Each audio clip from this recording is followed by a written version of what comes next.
Good afternoon, everybody. Welcome to today's devotion for March 13th. I apologize in advance. I am, in fact, sick.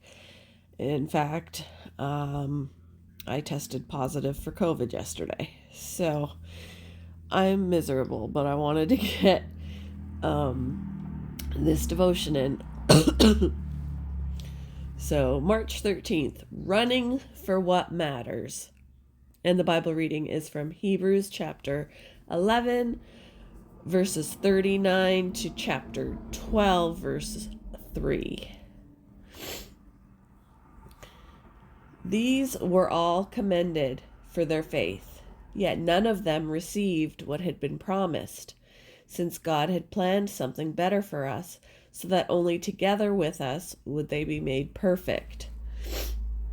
Therefore, since we are surrounded by such a great cloud of witnesses, let us throw off everything that hinders and the sin that so easily entangles. And let us run with perseverance the race marked out for us, fixing our eyes on Jesus, the pioneer and perfecter of faith. For the joy set before him, he endured the cross, scorning its shame, and sat down at the right hand of the throne of God. Consider him who endured such opposition from sinners, so that you will not grow weary and lose heart.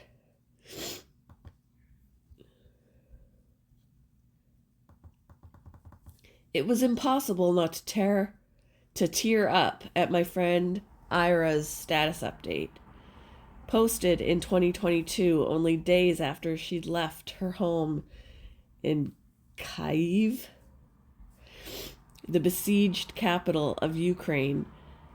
She shared a past image of herself lifting her country's flag after completing a running event.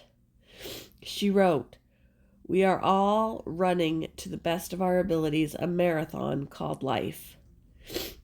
Let's run it these days even better than that, with something that never dies in our hearts." In the following days, I saw the many ways my friend continued to run that race, as she kept us updated on how to pray for and support those suffering in her country.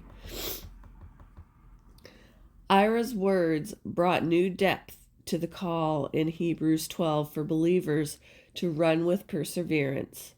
That call follows chapter 11's moving account of the heroes of faith, the great cloud of witnesses, who'd lived with courageous, persistent faith, even at risk to their lives. Even though they only saw and welcomed God's promises from a distance, they were living for something eternal, for something that never dies. All believers in Jesus are called to live that same way, because the shalom, the flourishing and peace of God's kingdom is worth giving our all for.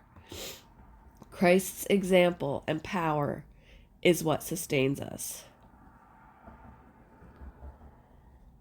What examples have you seen of courageous faith? How does Jesus' example give you hope?